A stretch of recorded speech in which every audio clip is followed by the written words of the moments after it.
menunjukkan seolah-olah masalah penentangan itu berlaku dari sudut kerana masalah ekonomi contoh kan, daripada sudut dorang. Tapi saya tak nampak apa sebenarnya perkaitan secara terus ataupun tidak terus dengan pelaksanaan syariah kepada ekonomi. Selain daripada arak lah kot, tapi kalau ikutkan kalau arak pun sekarang pun kita ada juga undang-undang yang melarang umat Islam untuk minum arak. So saya tak nampak kena apa sebenarnya perkaitan syariah dan ekonomi dari sudut itu. Terima kasih. Tadi saya ingat terus menjawab, tidak nak bawa saya terus. Soalan pertama pada independen pertama, soalan yang kedua pada independen yang kedua. Silakan. Terima kasih kepada moderator dan juga sahabat-sahabat yang bertanya. Sebagaimana anti tak jelas apakah sebenarnya pertentangan antara pindaan Akta 355 dengan perlembagaan. Itulah juga yang sedang kami rasai sekarang. Kami pun tak tahu di mana bertembungnya dengan perlembagaan tu. Isu sekarang ialah ada orang kata pindaan Akta 355 ni bercanggah dengan perlembagaan. Jadi kita jawab bercanggah kat mana? Tak ada bercanggah. Jadi saya jawab panjang tadi tu kerana nak membuktikan bahawa tidak ada percanggahan. Jadi memang patutlah bela kat mana percanggahan tu sebab memang tak ada percanggahan. Jadi apabila tidak ada percanggahan maka belalah segala rakyat jelata. Begitu. Memang tak ada percanggahan. Orang dakwa kata ada percanggahan. Di mana dakwaan dia tu, itu yang kita pun tak faham kenapa dia mendakwa bahawa ini adalah bertentangan dengan perlembagaan. Sedangkan dia adalah merupakan peruntukan yang ada pada perlembagaan. Malah perlembagaan itu sendiri boleh dipindah. Kedudukan perlembagaan itu sendiri boleh dipindah. Jadi kita nak pindah Akta 355 ni, kenapa pula bercanggah dengan perlembagaan? Itu satu persoalan. Jadi kalau anti blur, saya memang tak faham kenapa, di mana bercanggahnya tu. Okey, kemudian yang kedua ialah mungkin Ustaz Mak jawab tambah apa ni tentang bagaimana hubung kaitnya isu ekonomi dengan isu pelaksanaan syariat. Mudahnya begini. Pelaksanaan syariat ini adalah tuntutan dan perintah daripada Allah. Allah suruh kita laksanakan syariat. Tadi ayat saya baca tadi, wa anahkum bainahum bima anzalallah wa la tattabi' ahwaahum. Satu. Thumma ja'alnaka 'ala syari'atin min al-amr fattabi'ha wa la tattabi' ahwa' alladhina la ya'lamun. Itu satu dua. Allah suruh kita laksanakan ikut syariat. Ini ayat turun pada Nabi. Tetapi dari segi ibrahnya ialah kita juga dipertanggungjawabkan untuk melaksanakan syariat sebagaimana syariat itu diminta oleh Allah supaya Nabi SAW mengikutinya. Afa hukmal jahiliyyati yabghun wa man ahsanu minallahi hukman liqaumin yuqinun. Apakah hukum jahiliah yang kamu mahu? Hukum siapa lagi yang lebih baik selain daripada apa yang telah ditetapkan oleh Allah bagi mereka yang yakin kepada Allah. Banyak ayat-ayat yang Allah perintah supaya kita laksanakan syariatnya, undang-undangnya, hukum hakamnya. Baik, satu. Melaksanakan perintah Allah itu, syariat Allah itu adalah ubudiyah, pengabdian diri kepada Allah, ta'abbud kita kepada Allah, ketundukan kita kepada Allah.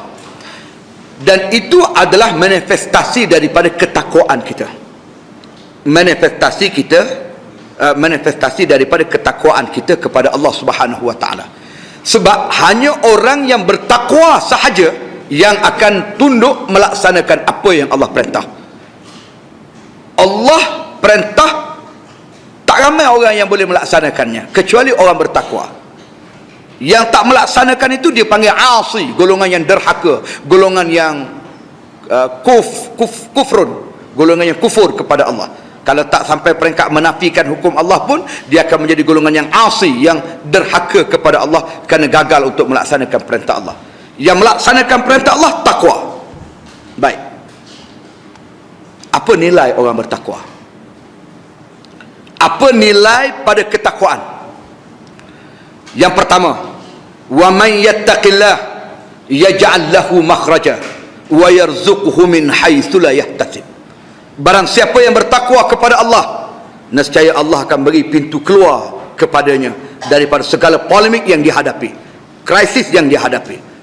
Apa saja masalah yang dihadapi, ekonomi, politik, sosial, Allah akan beri makhraja, pintu keluar.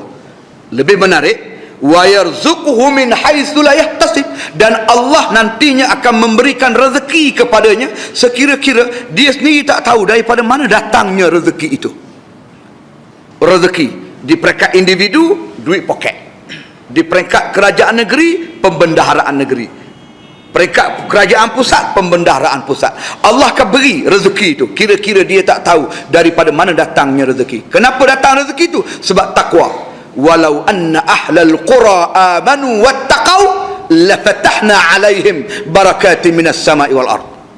Jika sekiranya ahli sesebuah negara, penghuni sesebuah negeri itu beriman kepada Allah, dia yakin hukum Allah, dan dia bertakwa, dia melaksanakan apa yang Allah perintah, lafatahna alaihim, nescaya Allah akan buka ke atas mereka pintu keberkatan daripada langit, daripada bumi. Keluarnya gas, turunnya hujan, semua datang daripada Allah. Rezeki adalah milik Allah. Allah huwar razzaq, Allah yang memberikan rezeki. Oleh kerana kita nak rezeki daripada Allah, kita nak ekonomi kita stabil, kita nak ekonomi kita subur, kita nak negara kita makmur, maka kita mesti dekat dengan Allah, kita mesti hampir dengan Allah, kita mesti taat dan patuh kepada Allah. Apabila kita taat dan patuh kepada Allah, Allah itulah yang akan beri rezeki kepada kita atas jaminan yang telah disebutkan tadi.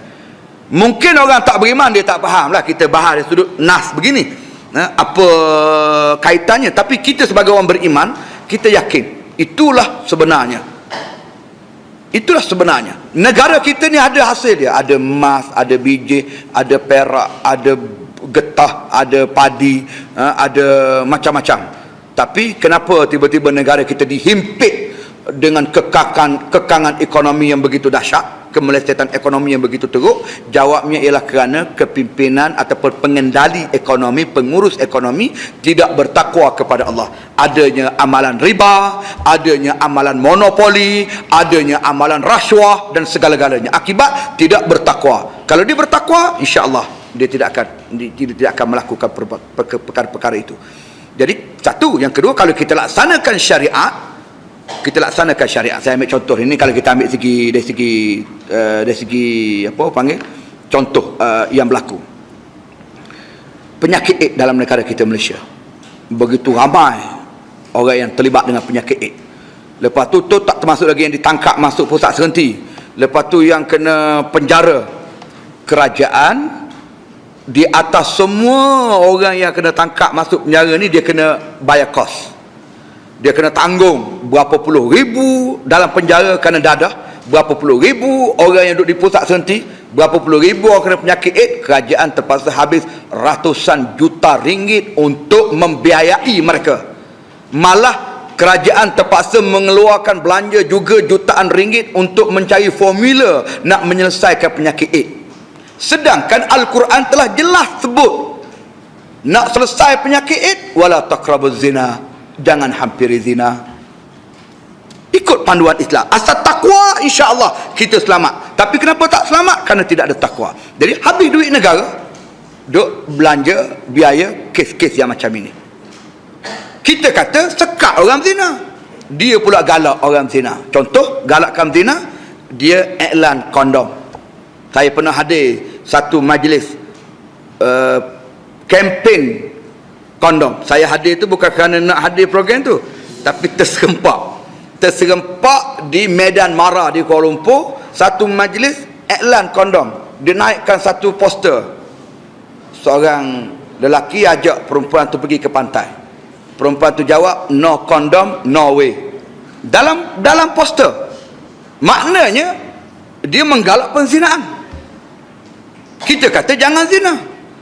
Takwa kata jangan zina, Quran kata jangan zina, tapi dia ajak pada perzinaan. Hasil perzinaan itulah datangnya penyakit dan seumpama, termasuk juga dengan dadah, dengan apa semua sekali. Jadi akhir sekali negeri rugi dengan kos jutaan ringgit. Saya ada angka tu, cuma tak ingat. Ada dalam parlimen tu, dia jawapan menteri dia sebut sekian-sekian juta habis duit cari formula penyakit AIDS, sekian-sekian juta belanja pusat senti, sekian-sekian juta belanja orang kena penjara bertahun-tahun. Habis begitu je duit.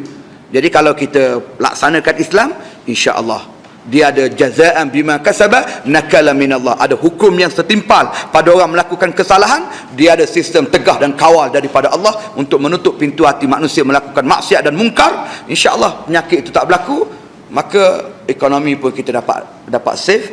Dan apa yang paling penting, berkat. Berkat ni memang tak ada lah dalam komus ekonomi makro yang kita duduk mengaji ni, memang dia tak ada ekonomi berkat.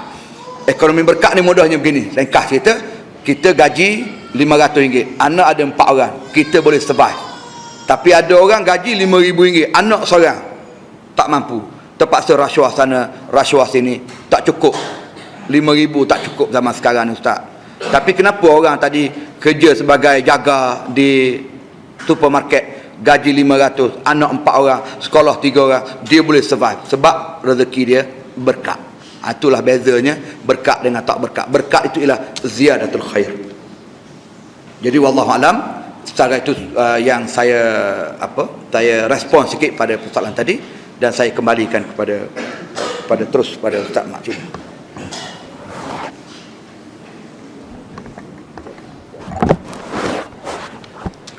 Bismillahirrahmanirrahim. Alhamdulillah wassalatu wassalamu ala Rasulillah.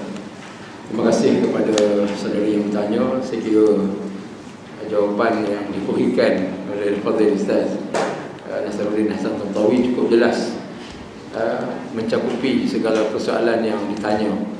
Cuma analogi yang anda bawa itu adalah analogi yang disebarkan kepada ramai.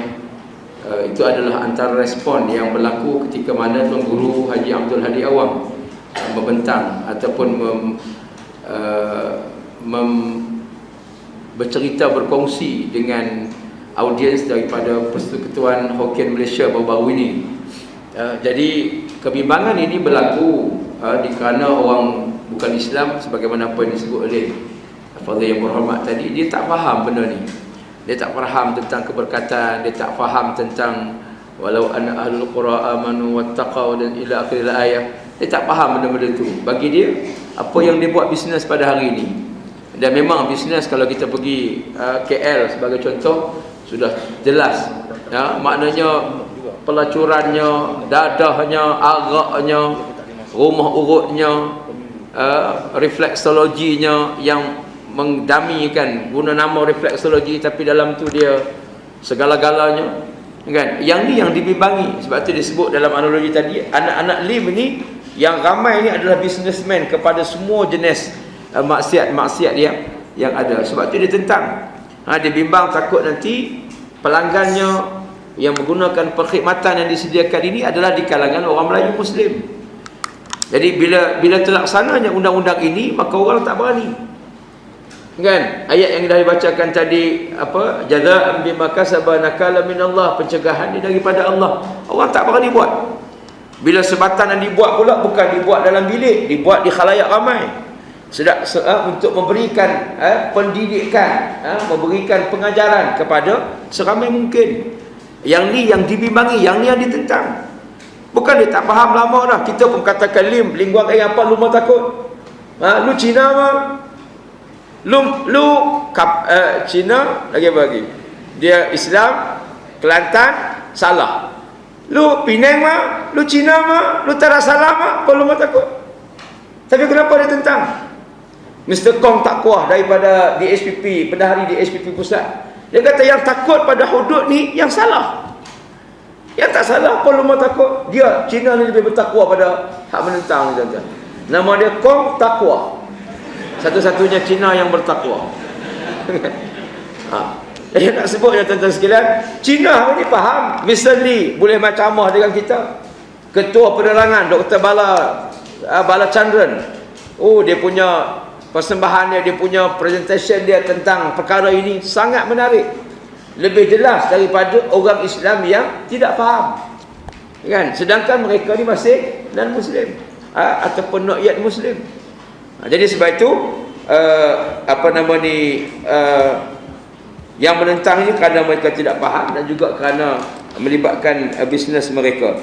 Anda teringat bila kata-kata Tuan Guru Presiden, Tuan Guru Haji Abdul Hadi Awang sebut dalam himpunan NGO Islam yang hadir lebih 84 NGO yang bersama-sama dalam wacana 355 di Pusat Islam sempena sambutan Aidilfitri yang lalu di Pusat Islam depan Masjid Negara tu. Apa yang disebutkan, Fadil yang berhormat kita jadi pengurusi, disebutkan situasi ini sangat digeruni oleh mereka yang membantah rang undang-undang persendirian untuk memindah bidang kuasa Akta 355. Apabila bidang kuasa Mahkamah Syariah dilaksanakan, orang bukan Islam ada pilihan, akan ada pilihan. Bila melihat orang undang-undang Islam lebih baik, secara automatik pada akhirnya orang bukan Islam akan memilih syariah Islam. Ini yang diketakuti oleh puak-puak ini, yakni puak-puak yang menentang RUU 355. Jadi yang ni yang ditakut, sebab sudah menunjukkan keadilan. Kan? Sebab saya sebutkan tadilah, undang-undang Islam ini takdir dia untuk mendidik, untuk nak memberikan pengajaran, pendidikan kepada rakyat Malaysia khususnya, bukan ta'zib, bukan mengazab pesalah tersebut sahaja. Kan? Bayangkan tuan-tuan sekalian, adik-adik sekalian, apa yang diminta oleh Kartina Dewi. Apa Kartina Dewi daripada mana? Ingat tak cerita kes Kartina Dewi daripada mana?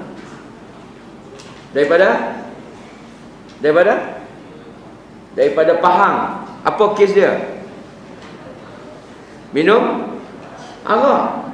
Dia minta kepada Mahkamah Syariah untuk dijatuhkan hukuman syariah kepada dia 40 kali sebatan. Dia minta.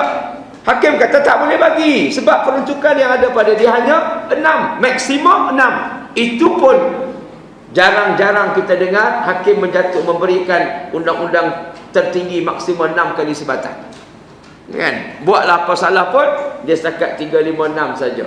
Tapi sebatan tu pun jarang. Akhirnya dimaklumkan bahawa Kebawah Duli Sultan Pahang sendiri memberikan pengampunan terhadap kes itu. Kartina Dewi tetap mendesak minta supaya dijatuhkan hukuman syariah Islam kepada beliau. Kan? Jadi ini antara kes-kes yang berlaku dalam negara kita. Jadi sebab itu kita mengharapkan jangan politikkan isu ini. Masing-masing ada posisi masing-masing. Ini kira saya gulung turun ni. Kita ni masing-masing ada peranan pada media sosial. Jangan kita pula mempolemikkan isu ini. Jangan politikkan isu ini. Ini bukan isu politik. Kan? Ini adalah isu untuk kebaikan dan kesejahteraan umat Islam itu sendiri. Jangan kita jadi penghalang kepada usaha mulia ini. Jadilah kita tangan-tangan yang membantu, menggunakan segala sudut, menggunakan segala medium, menggunakan segala pengalaman, segala ilmu, segala kepakaran yang ada untuk ada orang dia boleh buat poster. Hari-hari ambil kod kata-kata Fadil yang berhormat, kita boleh kata-kata yang berhormat Ahli Parlimen Marang Tuan Guru Haji Abdul Hadi Awang boleh ambil kata-kata yang baik-baik ini. Sahibu Samah Datuk Mufti Wilayah Ketuan boleh ambil, buat dalam bentuk yang cantik-cantik, kita viralkan, kita postkan di media sosial yang ada. Sebagai peranan kita di sini jauh, kita nak balik ceramah di tempat kita jadi jauh, tapi kita dah faham insya-Allah dan kita sampaikan kepada mereka-mereka yang lain insya-Allah. Wallahu alam. Assalamualaikum warahmatullahi wabarakatuh.